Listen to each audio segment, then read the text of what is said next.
Well, hello and welcome back to another segment of TV Toastmasters. I am really excited to be here today. I'm your host, Joan Lubar. I'm also a Toastmaster person. I'm in the Lake Oswego Toastmasters for Speaking Professionals. We meet in Lake Oswego on the second and fourth Tuesdays of the month at noon. And there are many, many Toastmaster groups around the area. So if you're interested, be sure to take a look at toastmasters.org to find something near you. We do these segments every so often and have wonderful guests. And I have a particularly special guest today. She is a very good friend. Her name is Ali Davidson, and she's a transformational coach, an author, and a very dynamic speaker. I know you're going to just love her. She's got lots of background in neurolinguistic programming, hypnotherapy. She's a counselor. I just think I'm going to let her tell you more about herself because I really think you're going to enjoy her. So with that, welcome, Ali. Hi, Joan. Thanks for having me. My pleasure. What would you like to know? Well, first I want you to just talk a little bit about some of your background, but then I want you to tell us what you're doing these days. And I'm going to say one other thing before you get started. Okay. One of the things I love about Ali is that she feels that life should be a playground. And I think that just says it all. She's also a very successful businesswoman and you've done so many different things that I'd like you to tell us about that too. Okay. And perhaps start with what you first did as a businesswoman. Oh my, that takes us back a lot of years. So I think I began my career as an entrepreneur when I started having babies and knew that I really wanted to be home with them. So my very first business was a daycare center for children. And I had 6, including my own. So when I got pregnant with my twins, the second pregnancy, I knew I couldn't do it by myself. So a friend and I got together and we doubled our business. We had 12. That was our first experience. And I think for me, entrepreneurship is just something that was in my blood. I make a much better boss than I do an employee. And I enjoy myself when I have the freedom to be able to be as creative as possible. So from there, I started selling real estate in 1984.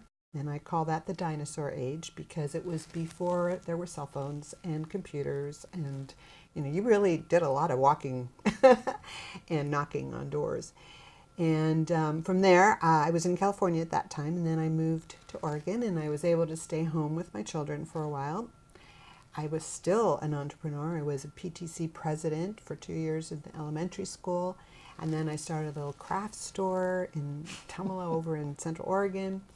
Then I got back into real estate for a while until I decided to go back to school and get my certification in NLP and hypnotherapy to become a counselor. And I think that was probably something that happened as a result of years of people always coming to me asking for advice and sharing their experience and me just being a really good listener. So it's one of my favorite things to do.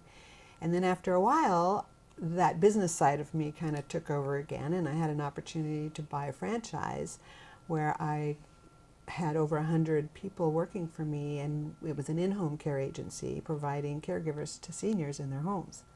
So from there, wonderful, amazing experiences, and I wrote a book. And then I started teaching about my book and even teaching my employees through that process too. And so, oh my, and then I bought into a gym and I did that. and then the playground went dark. And that's what led me to really start looking at going back into transformational coaching. So now I'm back in real estate. I coach very dynamic, amazing people. And I love every minute of it. I'm constantly learning from them too. and I also teach workshops. Can you tell us a little bit more about the kind of workshops you're talking about? Well, I guess they're really more like retreats designed. There's two types. One is a one-on-one. So what I found is through coaching and counseling, it's usually, half an hour to an hour a week, right? And it works, it's great, depending on how much wounding there is. If there's a lot of wounding or a lot of confusion or a lot of pain that someone is going through, I find that it's kind of a slow process, and sometimes people want to speed it up. So what I do is I hold these weekend retreats with one-on-one, and we really deep dive, go into what's the wound, how to heal that, work on that, transform that, and then get them really excited about the life they're about to create, and then move into coaching from there once they have a plan in place.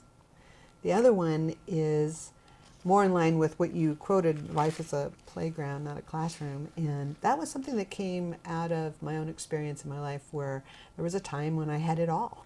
And I had the big house, I had the big business with 100 employees, I was making a lot of money. And there really wasn't much that I didn't have that I wanted. And I was also in a position where I could help a lot of people, which was really awesome because I love philanthropy in doing that. And then over time, I lost it all. And there was a part of me that thought, well, maybe there's a lesson in all of this. And oh, man. Thank goodness. There's always an opportunity to grow. But I realized that I don't believe that we came here to learn a lesson, as if there was somebody keeping score. And instead, that it's really a playground where we get to choose our experiences. Some of them are going to be ones we like. Some of them are going to be ones that we don't like. And it's like, do you go on the monkey bar and learn about letting go? That sometimes you have to let go of one thing in order to move forward? Or do you go play on the seesaw and realize that imbalance is actually what you want in order to have fun? Because if everything was the same, it'd get kind of boring. You'd just be sitting still. There wouldn't be. So up and down is actually okay. So things like that. Yeah. So the retreat that I do is for women who want to take their life to the next level, who recognize that they work really hard and they have accomplished a certain amount of success, and yet there's some disharmony. There's some place where they haven't yet explored, where they feel a deficiency or diminished in some way. And I've always been about empowerment. I realized that I go back to my childhood. I was always the kid on the playground who wanted to see everybody succeed and looked for the greatness in everybody. And I empowered children when I was young, and then I empowered seniors as I aged, and now I'm empowering women in their 40s, 50s, and 60s to step into a new role, because I really believe that it's time for the world to change, and it's going to take women changing for that to happen. Oh, it's going to take women doing the change, or helping others do the change. Yes. Tell us more about that philosophy. Well, here's what I realized as a businesswoman. So I stepped into this business world, I bought this franchise, and over time I had 100 employees. And I realized that the only model I really had ever known of business people were men. Mm-hmm. And so as I stepped into the role of entrepreneur and boss, it was with that masculine energy. It was very straightforward, linear, outcome-oriented, progressive process. It was, I'm here, I want to go there, and I can see the steps, That's the masculine energy, assertive, strong. Except that when we as women live in that part of energy, because we carry both the feminine and the masculine, right? Right. But when we live primarily in the masculine energy, we start to deteriorate on the inside. And that's why we're seeing women dying of heart disease in ways, and diseases that never affected women before, because we are not true to our nature. And then as a result, we end up losing a lot of who we are to have this success. And it's not anybody's fault. It's just the only model we had. And now what we're starting to see is that it isn't effective. That in fact, it has not only ultimately hurt women because, yeah, we went out into the business world and we became very successful, but there was everything else that we did was still part of our life. You know, we didn't get any break on any of that stuff. And at the same time, I hate to use the word because people kind of interpret it differently, but in a sense we took power away from men too, which is a form of emasculation, right? And when we're in our masculine energy, it forces men to go into their feminine energy. And now we're operating from things that are uncomfortable and unnatural for both of us. And I think that what has to change is that women have to step into their true nature to be successful through their own feminine energy, which is creative and inbred and more internal, intrinsic, more intuitive. And with that coming forward into the world, it helps men to step back into their great power. So that's my story, and I'm sticking to it. How's that? I like it. I like it. I think there's a lot of truth to that. And I've been observing relationships and people that I meet out and about. And I just came back from a long trip and also saw and observed a lot of couples. And it was very interesting, the importance of women in relationships and where they can exhibit their power in a beautiful, nurturing way. And it really helps build relationships. So I think that's great. Yeah. So now I want to ask you, though, about your two books, particularly your book about for seniors and working with their kids and trying to make sure that they've developed a plan for their later years. And I think I can see where your in-home health business really helped with that. But I think most people don't even think about the planning. And this book is a marvelous book for planning. So tell us a little bit about it and the name of it too. Okay, so the name of it is It's Between You and Me, and it is available on Amazon. I wrote this book as a result of watching over a 9-year period what happens in families as our seniors age. Everybody says, well, I want to remain as independent as possible for as long as possible. And for a long time, I kind of bought into that until I realized that what they were really describing had nothing to do with independence. Independence was not, the criteria for independence was not don't receive any help, although that's the way most people think of it. The real criteria is being able to make your own decisions, right? Okay. So what happened typically was people would just, go on with their life, and a lot of seniors today do not live with most of their children. There's a lot of kids that I myself, my mother lives in California and I live here in Oregon. So as a result, we don't know necessarily what's going on a daily basis. If there are some problems or deficiencies as the person is aging. And so then what typically happens is a crisis occurs. Somebody falls and breaks a hip, or the utilities are finally turned off because the payments haven't been made, or someone's mismanaged their medications and they end up collapsing and going to the hospital. And then the adult children from wherever they are come swooping in to save the day. And in that moment, that senior is vulnerable because they're hurt or they're in pain or they're sick. And so they don't have a lot of power. And the adult child, doesn't really know what the parent wants. So they have to make the decision for them. Yes. And that is where the problem lies. That's where resistance is. That's where frustration is. The adult children are putting their lives on hold while they sit there trying to figure out what's best for their parent, who is not liking being told what to do.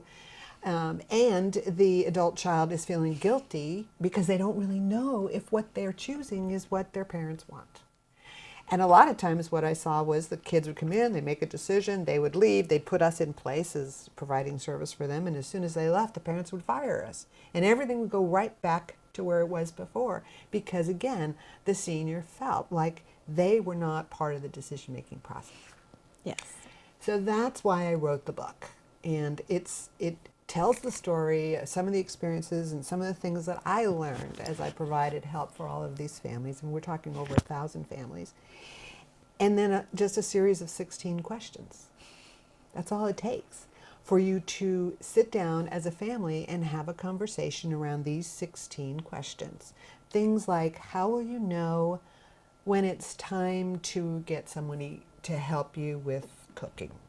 Mm-hmm. Where do you want to live when you start needing help? Some people are really social.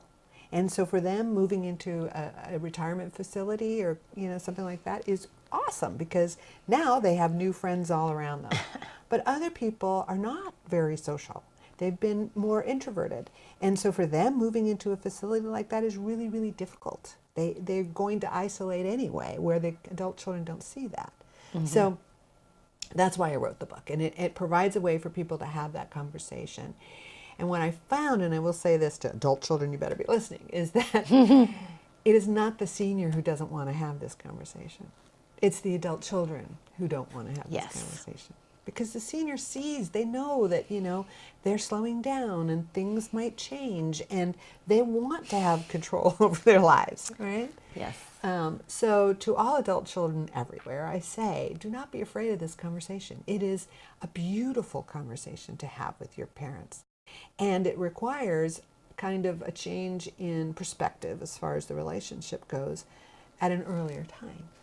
So typically when the parents are in their 60s and 70s and kids are in their 20s and 30s, or even 30s and 40s, 70s and 80s, it's a time to start to change the relationship from parent to child to peer, because we are much more likely to take advice and listen to our friends than we are our kids or our parents. Yes. Right? I can certainly agree to that. Yeah. And so when we work on that ahead of time, when it's time to actually sit down and have this conversation, it's a lot easier to have. Well, that is so awesome. I know I have the book. And have I done anything with it yet? I've only told my kids that I want to have the conversation, but I know that it's something that needs to happen. And I'm so delighted that you wrote that, because it's not just the documents and where to find them. It's so much more. It's the personal thing that's really important. So, Ali, how can people get in touch with you? How can they contact you? Well, let's see. Basically, my phone number is the best. It's 541-815-5281. You want to repeat that? 541-815-5281. Okay. Or they can email me at Ali and that's ALI, at Ali Davidson, lifeacademy.com. Well, I am delighted to have been able to interview you, Ali. I've known you for quite a while, and I am so impressed with all the things that you do, and I want to thank you so much for joining us today. Oh, thank you. This has been fun. Well, good. It was a playground. This is a whole new playground for all of us. And now I want to thank our viewers for showing up and enjoying this. I hope you did. I'm sure you did. And I look forward to you really coming and enjoying some more of the TV Toastmasters segments. They come on fairly quickly, and there's lots for you to see and people for you to listen to and learn from. Again, I'm Joan Lubar. I'm known as the Sassy Sage, and I've really enjoyed interviewing Ali, and I'm enjoying just being part of TV Toastmasters. So with that, I'm going to sign off, and looking forward to seeing you all again.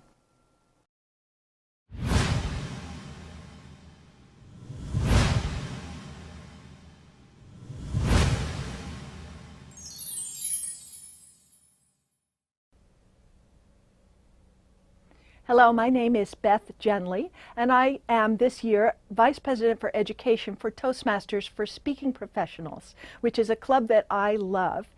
Through that club, I became acquainted with TV Toastmasters.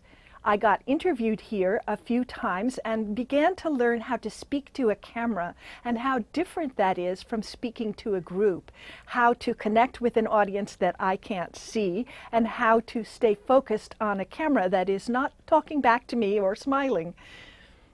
After I did that a few times, I was invited to become an associate producer here, and now I'm bringing people from my club and other interesting people to TV Toastmasters each month and finding out wonderful stories and fantastic individuals who are contributing a great deal to our community. It's been a great ride. I'm really looking forward to seeing what the next year will bring as TV Toastmasters continues to be the voice for District 7. My name is Charles Shamby. I'm on to TV Toastmasters as an associate producer. I've been involved with the Portland, Salem, Beaverton, Oregon City locations for TV Toastmasters. TV Toastmasters has enhanced my ability to speak in front of a room. Not only that, but has also enhanced my ability to speak in front of a TV audience. As part of TV Toastmasters, I am helping to fulfill a mission to be the voice of various clubs around District 7 in Toastmasters International. My home club is New Horizons Toastmasters, but I'm also part of this club because I believe in the mission. I believe that Toastmasters has a real, true opportunity for many people to help improve their lives, to improve their personal lives, to improve their interpersonal skills. I truly am grateful to be able to participate to help New Horizons and other Toastmasters find their voice through TV Toastmasters that is broadcast through the greater Portland area and Salem area. I look forward to more opportunities to be the voice and to be the conduit of the voice of many other clubs and many other members of Toastmasters as I continue my participation in TV Toastmasters. Hi, I'm Eric Bergman. As a member of TV Toastmasters, I get to learn all about video production, running a TV show. Plus, I get to be on camera interviewing really fascinating Toastmasters who share their stories about their hobbies, their activities, and how they benefit our community. I also get to bring in members of my home Toastmasters club. We toasted in Lake Oswego. They get to tell their stories and build their communication skills. We're bringing a voice for District 7 Toastmasters here in Oregon and Southwest Washington to a TV audience. And TV Toastmasters is a great way to learn how to spread your message and share your stories with a wider audience. Hello, my name is Christopher Taylor and I'm with TV Toastmasters. My home group is Feedbackers out of Beaverton, Oregon. When I first joined Toastmasters, I didn't know what to expect. I was nervous, I was scared to speak in front of public, and I needed some help. Joining Toastmasters did a lot of things for me. First of all, it gave me the confidence to get a job. Second of all, I quickly climbed the ranks in my job. I got a speaking role with my company, and it didn't take long before I was giving executive briefings. I began managing the Berkshire Hathaway account, which is a Fortune 2 company, and I now give executive briefings to the C-level executives for the Berkshire Hathaway family. And I could not have done that without Toastmasters. Thank you. Ken Coombs here with TV Toastmasters and to speak about TV Toastmasters. Maybe you've never considered yourself being a television personality. But with TV Toastmasters, you have a choice. You can come and televise your speech. You could reach a broader audience. As an area director, I encourage my speech contestants at the area level and higher to take the chance to practice in front of a camera and see how they come across. Not only that, but if you have a message, a speech that you've worked on that tells something important, tell it on air. Hi there, my name is John Rodkey. I'm the Program Quality Director for District 7 Toastmasters. In my role as a district officer, I get the opportunity to help support over 3,000 Toastmasters and helping them become better communicators and leaders within their communities.